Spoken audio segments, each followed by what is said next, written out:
normally kind of a counter matchup. Okay, so next two bans have come through. These teams actually taking a little while to think about these ones. LeBlanc and Kale will be the next ones to be facing the Summoners Rift jail cell. Yeah, indeed. So LeBlanc was talked about heavily at IEM San Jose, just how strong she was. There's a lot of kind of that hybrid of poke and assassination at the same time. So not going to see that in this game. And another champion that has had a couple of roles perhaps is the Kale. Of course, we've seen Kale in the mid, sometimes in the top, but jungle Kale, Kikis from Unicorns of Love, brought that back and was playing Kale out of the jungle, and there's a ban we were expecting to see. Yeah, I mean, the Nard's going to come out here. This is no sort of surprise, but it did come out from the blue team, so maybe something a little bit different there. However, that will be followed up by the Irelia, and you know what has made it through the banning phase stress? It will be Warwick. And that is actually quite a surprise that a champion as strong as Warwick has made it through. As you said, blue side nowadays are kind of banning Gnar because you had to ban Warwick on 420 on red side. However, the Aurelia away from Numlocked is a big champion missing. Yeah, so we do have the follow-up here coming from UWT. Mate has locked in the Sona, so that's for certain. But now looking towards the AD carry as well, and well, if any of the games that we've seen recently is something to go by, then Lucian, Corki, some of the big AD carries, a little bit of Ezreal thrown in there as well. Yeah, so pretty much those, along with Graves, are the top 80 carries right now. Lucian and Corki are going to be the highest priority, though. I don't see too many of these players playing too much different from that. I'm not expecting to see anything completely crazy. So, you know, you pick a fairly kind of safe lane here. If you've got Sona, she has a lot of sustain. You have that engage with the flash crescendo. And really, just Sona right now is all around one of the highest tier supports. Yeah, so we have now seen the Lucian logged in here. That will be the AD carry coming in from UWT, mate. And they have picked up their bottom lane first, letting through, of course, the Warwick. So they did prioritize that bottom lane over going for something else here. But we'll see what we do have Choke doing as their follow-up. And with this Warwick coming up, they have a little bit of flex pick. There were actually, and speaking of flex picks, there was a lot of champions available for UWT there. They could have gone for the Lissandra. We've seen that in OGN time and time again. And Lissandra Warwick is actually a very strong combination once you get the ultimates down, single target burst. So I'm actually a little bit surprised that UWT haven't taken that Lissandra away from that top lane pick, and they've left Corki open should Choke want to take it. So right now, we'll see what Choke look to go for, but they are looking towards their bot lane as well in response to UWT, mate. So we'll see what they bring forth here. Looks like it's going to be Morgana and Graves, and indeed it is. They have locked that one in. So as you were mentioning before, Lucian, Graves, also Corki are going to be the top tier AD carries, and no different in this game with the Morgana being put in as the support. So we've heard a fair amount actually about Morgana in the UK scene. It's actually a higher priority jungle, sorry, support. I was looking at Warwick and thinking jungle. It's okay. Morgana in the support. We're not in Crazy Town. It is indeed going to be. Yeah, we've had Twisted Fate. I don't know whether we'll see true. Morgana anytime. But as a support, we've heard that a couple of times out of the UK players. We know Choke have played it a couple of times. We heard good things about Morgana down in that support role. So we'll see whether Zodiac can bring that here to this battle here. And with Graves, what that's setting everything up for is a very good kind of burst potential here when it comes to this bottom lane from Choke. You land one binding, you land the poke damage from Graves, or burst damage from Graves, and take somebody off the map. So, we were touching on Lissandra before in terms of matchups. We were talking about the synergy with Warwick, but in this game, we're actually going to have that on the other team of UWT, mate, who will lock that in coming in here alongside the Pantheon for that jungle role. And now at this point, one of the options that UWT could have, now that they've got an AP top laner, would be to run that double AD composition that we've seen out of OGN, we've seen out of teams at IEM as well. So something like an Ezreal could do very well here in a mid lane role, or a Corki. It is available, and we saw, I believe it was Cloud9 doing it at IEM, so maybe that could be the last pick. Also, the flex to mid with Lissandra could be an option. We'll see what Numlocked is going to pick here. He's in a little bit of an unfortunate situation as he's got to pick his top laner, but Maokai would be available, would be countered by a Rumble though in that situation, so he's got to find something that he feels completely confident on in this top lane matchup. Yeah, this flex pick is absolutely making it difficult for Choke Gaming as they come in with the two final picks here.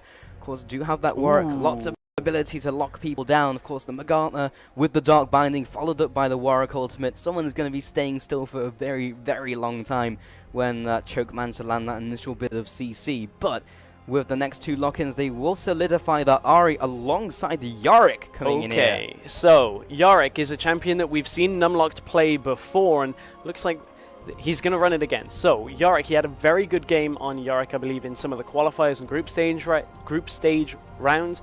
Yorick is very difficult to kill in lane, and one thing that Lissandra is very good at is a dominant laning phase. So this could be a very good setup here for Numlock actually to stay alive up in that top lane, and we know what he can do when he's able to, you know, stay alive, carry a game. Could get quite a lot of damage out of this Yorick. Yeah, and of course, Choke is this team who rarely dies. We saw some of the stats before. It was just like dies 0.5 a time a game, which is just absolutely mind-blowing, right? But then also when you couple that with the amount of games they lose, how safe they play the game, and as you know, as Strike was mentioning before, it's not so much of a safe play, but a smart play. Yeah, and Strike was already talking a little bit about Fizz that got swapped over, but I have a feeling that we may be seeing the Emperor of the Sands here. No, there is the Fizz. They were just messing with me. This is why we don't talk about Harvest. It is. But what I was going to say is Lissandra up in that top lane actually is very good at letting you play an assassin in the mid lane. So Strike already bringing us this Fizz pick. So Lissandra has the wave clear. You're not too bothered about the fact that Fizz is a melee range champion. And Fizz into Ahri, you just got to dodge the charm. And from there, Ahri can suffer a little bit in that matchup, so Fizz should do fairly well here. However, if you land the charm, then it's going to go the other way around. But yeah, absolutely, just needs to dodge that with the playful trickster coming through. But with 30 seconds remaining, looking down these team compositions, we've got also that pick from Lissandra that we were talking about before. Of course, we've got the pick as well coming in from Choke Gaming. What are the objectives? What are these teams looking for? So one thing we didn't quite talk about too much yet is the Pantheon lock-in. And Pantheon on 420 is one of the very top-tier junglers as well. So he has great early clear. This is before they removed the ability to block dragon attacks on him as well. So his clear and survivability through the early jungle is very good. Look for him to make an impact early on, even pre-6. He's got so much in his kit that just allows him to go aggressive as possible. Well, we've seen these teams lay down the groundwork, but if you want to join in with the conversation, make sure to use the hashtag L4N to join the discussion over on Twitter and tell us what you think will happen in this game and indeed this tournament, as we're only in the semi-finals coming into this one. Stress, the very first semi-final of the Four Nations tournament here. And the very first game between UWM, mate, and Choke Gaming as we head now onto the Rift. All the players spawning in, and just a couple seconds until they're released onto the Rift. Yeah, of course. With the preseason brought the gate at the beginning of the game. Yeah. So no instant go. But as you said, we are on to the Rift. And looking at these team compositions a little bit, typically when you'd pick a Yorick for a team like Choke, you'd pick it with something like a hyper carry that you can bring back that has a lot of sustained damage in the late game. One thing that Choke have got is a little bit of a problem is they've got a Graves, who typically is a burst champion. And Yorick will only keep somebody alive for so long. And that means Graves won't get a lot of cooldowns back. So they've got to be careful that if they bring Graves back, he's actually in a situation to do damage. Indeed, and you know, look at the items as well here. Yorick, of course, opting for that crystalline flask here, alongside a ton of health potions, mana potions as well, looking just to sustain himself as much as possible. Yeah, and we know Choke are difficult to kill. They've picked a champion that is extremely difficult to kill, so we're just being, you know, shown that it's going to be a farm fest up in that top lane. Absolutely. So now in this river, already buying a sweeper here from Zodiac, and that was not seen out by UWM, who's like, just feeds him a ward and is like, have this one, and UWM will not be able to respond and have to deal with that ward right at that starting point for the red team jungler, who will be proper Panda playing Pantheon this game. And on 420, we've already started to see the evolution of reading jungle paths. Because you want to start on either the Krugs or Gromp, it means you're very easy to read through the jungle. So maybe we'll see someone like a Pantheon, proper Panda, look to invade on the second buff after taking his first. It's one of those opportune ganks that if you've got the vision of the opponents, if you can read their jungler, you're actually able to get in and do a lot of damage to their early clear and put them behind a little bit on experience. Right here, we will be seeing the bot laners actually going for those Grumps and those Krugs, as you just mentioned, just trying to get that early advantage in lane. And as both of these guys are going to be doing it, they will be getting to that level 2 faster. The question is, do they share the experience or do they give it solo? Because that is the difference between one of you hitting level 2 faster or both of you just kind of at the same time. And Choke are going to share the experience from that. And it looks, I believe, like UWM did the same. Indeed. So we won't be finding the AD carry. In fact, you say that, but look at Jokerism, level 2 already. Yeah, so I was going to say, they didn't share it. I just got the chance to check it on my own screen. So they actually did not share the experience. So Lucian is going to have a fair advantage already. in this matchup. They couldn't quite get the damage out, but they don't have a sustained support down in this bottom lane. Morgana will not really be able to provide any help. Look at this aggression from Chewed Up. Comes right in with the quick draw, followed up by the buckshot as well. Zodiac comes in with the auto attack. Jokerism drops incredibly low. Did have to pop his heal, but likewise so was Chewed Up. For all of the extra experience they got, they've come out worse on this trade because of the burst potential from this bottom lane. So summoners were traded all across the board, but the sustained support, hopefully, you would imagine, would be able to heal up. But here's an early gank coming out from Proper Panda. This is what Pantheon is good for, and he's looking to get into this middle lane. He is heading in here. Will be landing the Aegis as well. Gets the stun down, but here comes Lasagna from the bot side. Will be landing that hungering strike, pushing him back to his turret. Brixton will be urchin striking away, but is taking a lot of damage in return. A very successful counter gank by Lasagna. Great counter gank, and that all kind of ties into the fact Choke likes to react. And you can see it there. They kind of had read the fact that Proper Panda was coming into the lane. He burns the flash, yes, but it trades quite a lot of damage back, and that should be enough for Ari to just kind of stay up in that lane matchup. Yeah, and right here, Proper Panda just stays around, starts recalling. He's going to be punished for it. Here comes the Tormented Soil. Moves back to that inner turret and will get that shield. Oh, first blood actually in the mid lane as well. We didn't quite catch it. Looks like Fizz burned his flash as well as Alchemist manages to pick himself up a kill. That's not something that we see all that much out of Alchemist. He doesn't actually get many first bloods in that middle lane. Yeah, but he's changing that statistic here in this game. Stress. Brixton will be falling here. Had to burn his flash. Still has his own ignite as well, but that's also not something you expect in a Fizz-Ari matchup. No, it's actually not, but that tells you the charm must have landed at that point. He must have got enough, but bottom lane. Here comes Warwick once again, looking for blood onto this Cerner. Will be jumping away. Jokerism is completely cut out, but tries to pick up a kill. Turn. It will not go down, and that will be a kill picked up by Zodiac in a very messy situation. I thought Chewed Up fell in that engage there, but managed to keep himself alive. But this bottom lane is having such a negative impact after getting that level too early. They're actually chasing Graves behind the turret, trying to stop his recall, but Jokerism falling so far in health early on in that matchup, they couldn't sustain up in time, and from there the early impact that Lasagna is having is far greater right now than Proper Panda. He's being zoned completely out of this game. Yeah, every time you go for any sort of aggression, Lasagna just appears, and what do you do against a team who is so good at reactive plays? What do? Just sit back and do nothing? At that point, you have to be proactive, but make the most of your engages. But making the most of their champions as well for Choke would be Lasagna. He's about to hit his damage spike. He's about to get that level 4, level 5 damage spike as Warwick. He's going to pick up that range of Seek. I keep saying Seeker's arm guard, but it's not. Skirmishers, I would imagine. That's the one.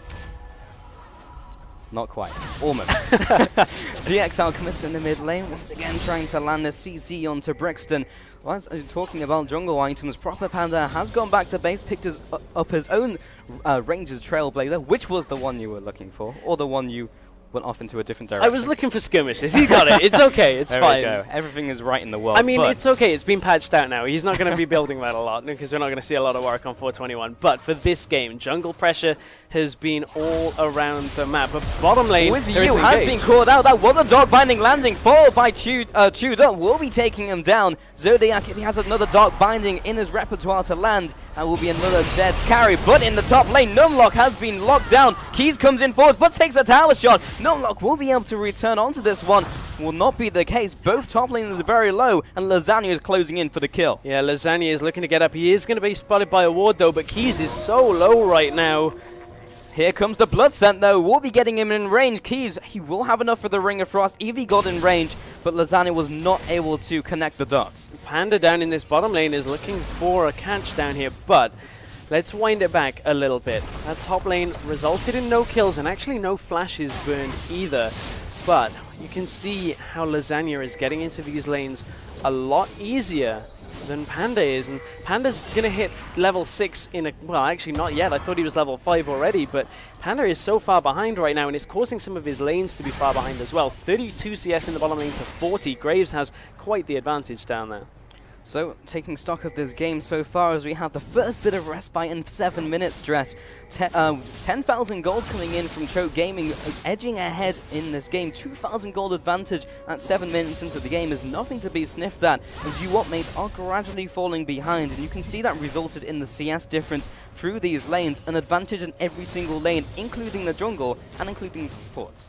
So, Yorick has picked up his Tear of the Goddess up in that top lane, so that'll be stacking up, and once he starts getting that stacked up to 750, he'll start hitting for a lot of damage. Gets that Muramana, is going to really hurt in that lane, and Keys has to be careful. We've already seen him try and all in, but it's actually been rather futile here because it's 46 CS to 40. Yorick is doing a good job of just farming this up.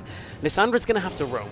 Teleport is nearly up again. She's going to have to make plays across the map. And with Choke pushing up so far in this bottom lane, I wouldn't be surprised to see a bot lane teleport. Again, another dog binding landing onto the bot laner. This time it's going to be Jokerism taking the full brunt of Chudub's damage. Won't result in a kill, but it will result in a burnt summoner.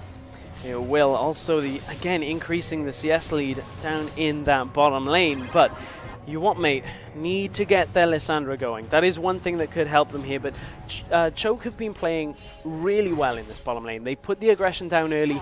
After sharing the experience, they made sure that they didn't let that level 2 on Jokerism actually impact their game at all. So this has been a very smart game out of Choke, and we'd expect nothing less. Oh, again, waiting in the bush this time around in bottom lane. Jokerism takes yet another dark binding. If Tulip had the mana, it would have been a different story. Top lane, though, Keys will be using the ultimate on himself. Proper Panda, and the cavalry has arrived in the form of Brixton. Now moving on to Numlock. He does have the ultimate. In fact, he does not. 7 comes in. Level 7 Brixton comes in, executing with the spear shot. Now moving on to Alchemist. Lance the Aegis coming in along with Brixton's damage. Seastern Trident, followed up by the playful Trickster, takes the second kill of that engage.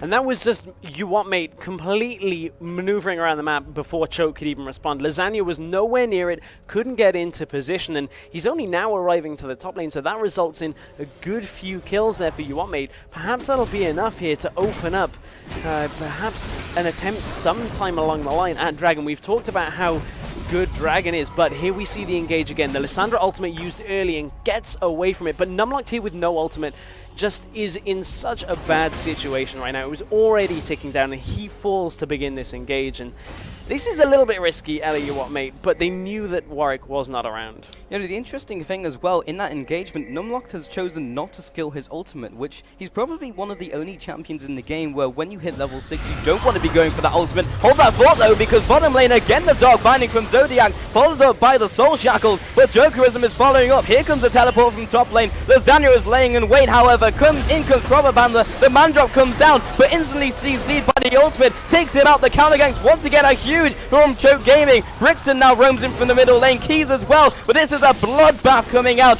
Keys will be dropping. Can they make it? Another kill onto Brixton as he hops away. Jokerism is also on the back foot. Do they have anything from behind? But a good chum the waters will lock down Numlock, keep him at range. Dix Alchemist has his ultimate, just comes off cooldown, follows off to Brixton, lands the first one, lands the third as well. That'll be enough to take him down. A 3-1 in total, and the Dragon going over to Choke Gaming. That fight was all about ultimate timings. This time around, Choke had Numlock's ultimate available. That was a big difference maker in that fight.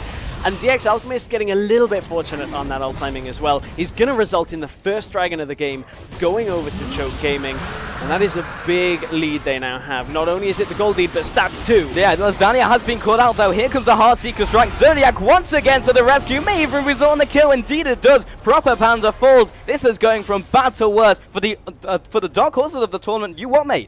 Yeah, and this Zodiac Morgana pick, we'd heard about it. People had talked about Zodiac's Morgana, and you can see already it's having a big effect on this game. 2-1-3 currently. We're only 11.5 minutes into this game, so right now for Choke, they're in a good position, but UWM are going to start perhaps reaching a little bit more power, and that's when Choke have to be careful, because their composition is going to rely on making sure they can take these kind of spread out fights where they can always have the numbers advantage and catch 1 or 2 people out. If they start fighting properly, UWM have got a lot of damage on their lineup, and a crescendo out of WizU could be a massive factor in these team fights.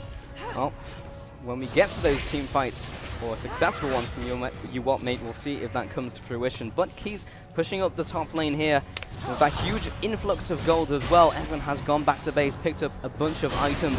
Looks like we do have the Devourer upgrade, the enchantment coming in from Lasagna here on top of his Skirmisher's Saber. And likewise on the opposing side, actually going the Warriors route for Proper Panda. Yeah, and Warriors before Boots as well. That's an important thing that a lot of junglers started to do, especially on champions like Pantheon. You want to get that damage spike as early as possible because it just allows you to completely make the most of your level 6 once you've got that Grand Skyfall, once you can get into lanes. We've seen Panda get into a couple of lanes.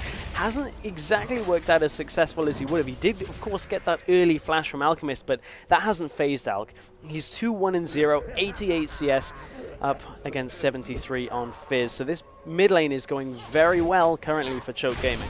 And from that mid lane, we can take a step back here, Stress, and look at the entire map itself. And despite the advantages being picked up by Choke Gaming, look at their warding coverage. It's all very defensive. You look at the pink wards as well, they're in spots which usually aren't going to be spotted out by the opposing team, especially when they're behind. But UWM mates are actually controlling their side of the map as well. So conservative vision, and you can see here, Proper Panda just trying to keep up in that game as well. So UWM mate are not collapsing on all fronts. But we do have a pause. Looks like one of our players has had a bit of a freeze up on their end, so should not be too long before we can get back into the game. But we've got a fair amount to talk over that we've had already happen in this game. The early gank out of Panda. They got the flash from Ari. From there, it really should have gone in UWM mate's way, that mid lane. It's a difficult early game matchup on that Fizz. You've got to kind of wait out the first few levels, but really getting that flash and then Alchemist coming out ahead is a big kind of hit to UWM mate's team comp right now. They haven't been able to get Fizz going as much as they'd like. Yeah, I mean, we didn't catch it on camera, but in that middle lane, it was a one-on-one kill. Yeah. So that was even bigger. It was like we had the jungle intervention. Yes, that put them ahead, and even despite Brixton having the advantage, was outplayed by Alchemist there. So if we'd seen what had happened, we may be able to have drawn more from that. It may have been just a stray charm landing and then the follow-up with the damage, but either way, that's a lane absolutely that should have gone the other way, and as a result, take a look at down all the lanes are going the way of Choke Gaming. Yeah, especially from that early pressure. Once you pressure out a lane early on as a jungler, you kind of have to feel like, okay, that's my lane done for now. I've made my impact here, I can go elsewhere. But, you know, we've talked about it, Choke, they're a reactionary team. If Alchemist sees you make a mistake in lane, something like you're using Playful Trickster at the wrong time, he's going to try and capitalize on that. The same can be said down in the bottom lane for Zodiac and Shoot Up. They spotted that, obviously, Lucian coming to lane level 2 is a very good indicator of what happened. So they knew we have to make the most of this. We have to get on top of this situation and equalize it as best as possible. And that early trade in the bottom lane has opened up quite a difference between our AD carries. 1-0-4 for Graves. 1-1-0 on Lucian, but the CS difference as well is a good 11 between the players, so there is a fair amount of difference right now, especially when you take into account the Dragon stats too. Yeah, I mean, while we don't have a Rumble in this game to equalize it up, we do have a Yarick in the top lane here, Stress, and this is something that we touched on briefly, but really didn't break down. Looking at the Lissandra as well, not a matchup you see every day, but either way, guys, you're just about ready to head back into game as we do have the issues resolved. So we're going to get it on your screens very shortly, and now in the bottom lane, once again, we do have the pressure coming in from UWM mate this time around. In fact, a complete reversal of how that lane's been going. Yeah, the culling is coming up as well, so might see Jokerism completely shove Shoot Up back. He's pretty low, but we've seen Shoot Up play fairly risky in that bottom lane as well. And I'm noticing in that mid lane, Brixton is using Playful Trickster a lot here.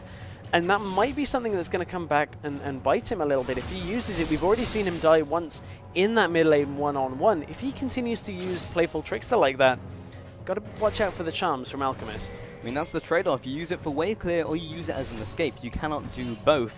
And Brixton does not want to be caught with his pants down once again by Lasagna, who does indeed have his ultimate. So as he heads into a lane, that will be a suppressed target for a fair amount of time. Proper Panda into the top side of this middle lane, just in case he needs to be here, as Lasagna is lying in wait. And Proper Panda waiting this out. Will be taking as much time as possible. Here comes the charm, here comes the ultimate, and Pantheon walks into lane, and maybe the second kill of this engage has to flash over the wall. Not optimal at all. DX Alchemist uses the last charge of his ultimate, follows it with the charm as well, and the rest of the combo. He will be smiting the minion camp to get his health back, but will not do anything to save his life. A 2-0 super clean by Choke Gaming. There is so much damage on the side of Choke right now. Bottom lane Trading up. Judo may be one of the first casualties of the team with Choke. Oh, follows through with the collateral damage. Will be picking up that kill. Wizzy U will be the one to follow. Surely lands to a crescendo, but it's still not enough damage. And Zodiac will hit him in the face with the last auto attack and take him down. 2-on-2, 2-0. Choke across the map have so much damage. Let's take a look. Brixton instantly getting shut down by Lasagna. No chance for Proper Panda to get back into this mid lane. And again, another good gank out by Choke. Another great charm from Alchemist. Max range. Proper Panda trying to do his best to stay alive, but it's really not going to happen in that kind of situation. That charm landing is such a big difference maker. Top lane though, Keys will take a little bit of harassment from Numlock, but it's like he was saying in Champion Select Stress, this is how the mid lane's going to go. Brixton, his job is to dodge the charm and go all in with his combo, but if GX Alchemist hits the charm, and it's going to set him up for a kill. We've seen this time and time again with Lasagna chiming in. And after that flurry of action, Lasagna almost hands his ultimate once again. Yeah, and I mean, that's one of the strengths of Warwick right now, is Lasagna is playing him, is that single target burst. And then you take into account that Choke haven't even brought really their bottom lane, who are doing very well, into this game too much, that the next dragon, it's coming up in about 40 seconds, is going to be a big time for Choke once again to solidify their lead. UWM have got a lot of work to do here, being 5,000 gold behind. This is where they're going to try and do it. Yeah, GX Alchemist will be jumping away here, but the cavalry is right behind him. Flash over the wall by Lasagna, will be using his ultimate here on that Pantheon, will be dropping before his allies can get to him. Heartstreaker comes out, nowhere near enough damage he needs to take down Lasagna, who is incredibly strong at this stage. A nice 1-0 once again. That's a scary looking Warwick. And this is going to be a really easy dragon take here. No smite available for you, mate, with Pantheon still to respawn. So this will be the second dragon of the game. A reminder, we are on 420, so this will be the increased minion damage, not tower pushing. So Choke are going to be able, with this second dragon, to control the game a little bit easier. UWM looking for They're it. trying to contest, but this was obviously the wrong decision as the mid laner gets blown up instantly. Keys comes in, uses his ultimate, but he'll be another casualty of war as the next one goes down, followed by the dragon. And again, Choke Gaming drawing so far ahead. UWM are just trying to scramble for scraps. The problem is, though, they've been behind since almost minute 1 here. Even though they managed to set the bottom lane up how they wanted it, Zodiac has done such a good job. Currently 3-1-7 right now on Morgana. Morgana is not a champion that we're seeing a lot in the meta that has been established. Support meta changed away from Morgana, but this kind of shows you that when you give a player a comfortable pick, they can do some pretty awesome things. Yeah, I mean, Zodiac time and time again has been landing those dark bindings as one just flies past, but Jokerism has been hit up by the charm, but the rest of the combo as well. DX Alchemist will be coming here along with Lasagna over the wall, utilizing that infinite duress, comes in with yet another 2 kills. And 2 kills after 2 kills is eventually going to build up, and you're going to hit the 17-3 total in terms of kills. So far ahead are Choke Gaming at the moment. At 18 minutes in, they have a 10,000 gold advantage. And a reminder that global gold is so much harder to get on 420, that this isn't even from a lot of towers. Yes, they've got 4, but a 10,000 gold lead is almost unheard of on 420. So UWM have got to start getting themselves grouped up, make sure the numbers advantage is in their favor, because Choke have just been picking 2v1s, 3v2s all the time. And they've just been getting really hungry in this game, and the odds have never really been in their favor. Every time they go for these engages, they've always come in afterwards and tried to beat Choke at their own game of being reactive, but it never works out. Constantly they're getting called out, constantly they die and lose an objective after that, as Proper Panda is getting encroached upon. Here comes the Soul Shackles. Does he have the ability to get away? Looks like the answer is going to be a resounding no, as he pops instantly. Jokerism come through with the culling, but again it will be Keys coming in from the top lane. Did receive a charm for his troubles, a 1-0, and it looks like the blue buff will be going away as well. Another binding out of Zodiac prevented Keys from getting into that fight, who had his ultimate. So UWM, that could have been a platform to build from, but currently they are really scrambling around for any kind of ideas. And the problem with Lissandra not being ahead as much as they would have liked to, is it's going to affect their wave clear. They picked a Fizz here. He's just used his ultimate. He could be caught out. This is going to be the all-in once again with that huge playmaking ultimate down for the count. Wizzy U falls with a great crescendo, however, but Lasagna is here back for more with the Yorick ultimate on him. Proper Panda comes through. We'll be taking down Yorick, and this is looking like a very good fight for UWM, mate. Zodiac is coming in from the top side. Flash into the auto attack, but now they're looking to run Choke down. DX Alchemist turns around, doesn't have the damage he needs to go 1-on-3, and now he is caught in enemy territory, but off the side of that fight, we do have Chewed Up in the bottom lane, taking away a tower for that one. So despite those 2 extra kills, he's in a very good position himself. But the Alchemist looking to take something away from this trade. Oh, the charm goes awry. Doesn't manage to hit Brixton, his target. In fact, goes off to a minion, but plus the flash was able to get away. Here comes Chewed Up, though, and looking to go 1-on-3. Can he do it, though? Brixton's low on mana. Collateral damage comes through, takes down his counterpart, and Brixton has to make haste out of this mid lane. UWM mate finally got some kills there, though. They've got to be careful they don't overstay. Brixton stays around, receives a buckshot, goes down. Tudor will be quite happy to add another kill under his belt. UWM mate finally get that little bit extra gold to their arsenal, but it just hasn't really been enough here, and UWM mate kind of stuck around too long at that fight. They had the numbers advantage in that one. All the way back at the beginning, they spotted Chewed Up down in that bottom lane, and he was so much of the damage threat right now from Choke that really they could take that fight without it. They managed to punish Lasagna from going in alone, and from that stage, UWM mate can clean up, but it took so long to do it, and they stuck around so long after that. In comes Chewed Up from the side, and they can pretty much clean that fight up. You know, UWM mate are just so incredibly far behind, and we've harped on about it, but the totals do not lie in terms of the gold. In terms of the objectives, 5-1 in turret, 21-6 in terms of kills. It's just looking cataclysmic, honestly, for UWM mate. This is, however, the very first game of this best-of-3 in the first semi-finals here at Four Nations, so they do have time to bounce back. They do have the rest of the series to go, but they're going to have to rapidly reiterate their ideas before heading into the next game. Yeah, they are going to need to figure out how to keep themselves at least in this game, because it is a best-of-3, and this is a single elimination bracket as well. So a loss here would be very detrimental to their chances, but Choke are looking very strong right now. 5-1-7 on Warwick. He's just got a Spirit Visage as well, so he's going to be very difficult to kill. Rather than going for that Blade of the Ruined King damage build, he feels the team has got enough damage with that. He's just going to make himself as difficult to kill as possible, and from there, Numlock, you know, with his ultimate. This looks like a desperation play, but it might just work. Woozy U with a great crescendo 1-2. Brixton comes in, not dead just yet. It will be the first kill onto Keys, however, and this looks like it's cleanup time for Chuju, who finds a second kill. Here comes the shutdown as well. Another 4 kills, a 4-for-0, and Lasagna is on the hunt for a kill onto his opposing jungler, but that laser is doing work, heating up to a high amount of damage, and Proper Panzer quite happy he was able to take away the moral victory in this game. Chewed Up is so strong right now. He just pretty much sat in between 2 players and just output as much damage as possible. Let's take another look back at this. The Pantheon ultimate at this point is just so far out of the fight. The look at Chewed Up turn this damage around here. Wizzy and Proper Panda just drop so low from this. And Alchemist has his Zhonya's, and there's really nothing that UWM mate could do from that situation.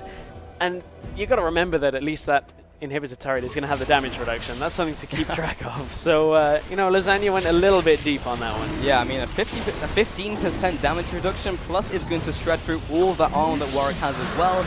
It's not going to help you in a pinch. But either way, 25-8 is the current scoreline. 6-1. We've mentioned this before, but Numlock has been called out here. Here comes the Heartseeker strike, and Numlock might just be called out, but they just simply don't have the damage, and between 3 of them on UWM mate, it was not enough damage to take down Numlock, who honestly only has a more Malmortius for his defensive items. And again, Brixton gets called out. He is not slippery enough to get away from this one, as Lasagna comes through, looks for another meal, will be picking up that kill. Here comes the collateral damage as well, another 3-0. What dent can Choke Gaming make on the base of UWM mate? I wonder how far they can actually go on this, but Lasagna goes 1 versus pretty much 3 at that point at the beginning and just managed to lifesteal so much back. He's almost impossible to kill right now, and I think this is the right call out of Choke. They're going to get the Baron, and that is incredibly difficult. When you're already behind, to defend against these new Baron minions is very difficult. Coming in here will buff all the minions that they are near in the bottom lane, or rather the top lane, heading into the inner turret. Oh, that was a bit of a mistiming there by Proper Panda, but won't be punished for it. However, he's maybe not having such a good fate, as he will be popping his own ultimate, but just delaying the inevitable and taken down by Lasagna, picking up his 6th kill of the game. It's not looking good right now for UWT, mate. They are in dire straits. An inhibitor down, 3 dragons going over to Choke, and a Baron now as well. Choke just have so much more damage, and it seemed like that from about the 5th, 6th minute in the game. They've been completely ahead from the very get-go, and again, it's all down to not being able to capitalize in that mid lane. They lose the 1v1 trade, and from there, Lasagna just has a much easier time of getting around the map than Proper Panda does. UWT have really just been dragged around by Choke Gaming. Every time the Choke Gaming make some sort of proactive play, for example, we saw it on the Dragon before, UWT were drawn to that, even though it was the 2nd Dragon. There's been discussions over that, whether it's even worth contesting that until you get to the horizon of the 5th Dragon. Jokerism in the bottom lane gets completely out-dueled by Chewed Up, and that just kind of tells the tale of the game currently here, Stress. Chewed Up has been on form from the beginning of this game, instantly knowing that bottom lane play they needed to make right at the beginning. But take a look at his items. He's got a Bloodthirster Static Shiv and Infinity Edge to just Infinity Edge Static Shiv on the side of Jokerism, and it's like that all the way down the map. Frozen Heart has been picked up onto Warwick, Void Staff on to Ari as well. It's so difficult right now for UWT to actually kill anybody on Choke that you've got to look at what do they have to do here to come back into it. You have to feel like it would take quite a big error from Choke, over pushing perhaps. Yeah, in the top lane we do have this one-on-one between Numlock and Brixton, and with Brixton that may get ahead in this trade, but the super minions are doing work. Mid lane, however, they will be still sieging away. Numlock is still trying to make the chase of this one. Brixton over the wall. Numlock will be flashing after him, takes him out in a one-on-one. But in the base, we all have the whole fight coming out. 3-0 so far. Choked are way ahead in this engagement. And Keys getting 1v1 by the support is not the scenario you want to be happening at 27 minutes into this game. Proper Panda, the only sole surviving member of UWT, and this will be Choke Gaming closing out this one. It will indeed. Choke looking very good from the get-go. Really, what do UWT have to do in this second game? There is the full ace. UWT are going to have to go back to the drawing board. Yes, indeed. Choke Gaming will be taking the first game of this best-of-3 in the very first semi-finals here at Four Nations. So, heading into game 2, what do we think UWT have got to do? Is Chewed Up worth a ban here? There are so many AD carries that are available. How do they play that bottom lane matchup? How do they change everything around for that? Picks and bans is going to be an interesting one for our next game, I think. It is indeed, and to get some more insight on that one, we are going to throw it over to the analyst desk with Panky and the rest of the crew. Thanks a lot, guys. What an explosive first game that was. I want to talk very, very quickly because we've got lots of points on here. We talked about UWT and how they put a lot of their early game pressure on junglers helping out Brixton. Didn't seem to work out for them because Lasagna was a monster. Lasagna just positioned himself so well. We saw a trifecta from him. He came in for a counter gank in the middle lane, then went and stole away the enemy blue, and then went to bot lane and got his bot lane a kill as well. He was on point. Yeah, I mean, as a Warwick, you're more considered as a mid-game jungler compared to the Pantheon, who's known for his early pressure with his ganks. I mean, you saw that gank from level 2 into the mid lane onto DX Alchemist, and it didn't turn out well. Ori landed a beautiful charm, and it denied everything. And then Fizz was taken below 50%, had to blow all his sustain, his potions, his flasks, and the mid lane and the jungler was just over from then.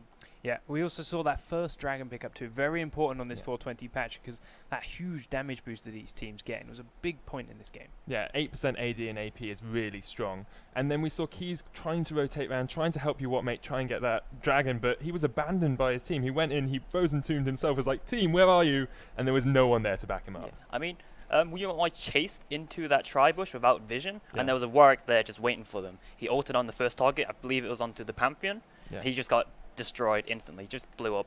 And when if you're trying to make a big play like that, just in the bot lane especially, when the Baron is up around 10 minutes, you cannot lose that fight. You're giving up that first dragon. Yeah, speaking of the Baron, we have our last point. We have a replay for you. That last fight, Choke just managed to pick up all the kills they needed and secure themselves the first Baron. Talk us through it, Kevin. So basically, what you have here is your mates have only last hope is to use their comp, which is this AoE situation. They have to engage, and when they're this far behind and they still lose out, there is probably no way to come back from this. And Jokerism's positioning there was rather questionable, being behind everyone.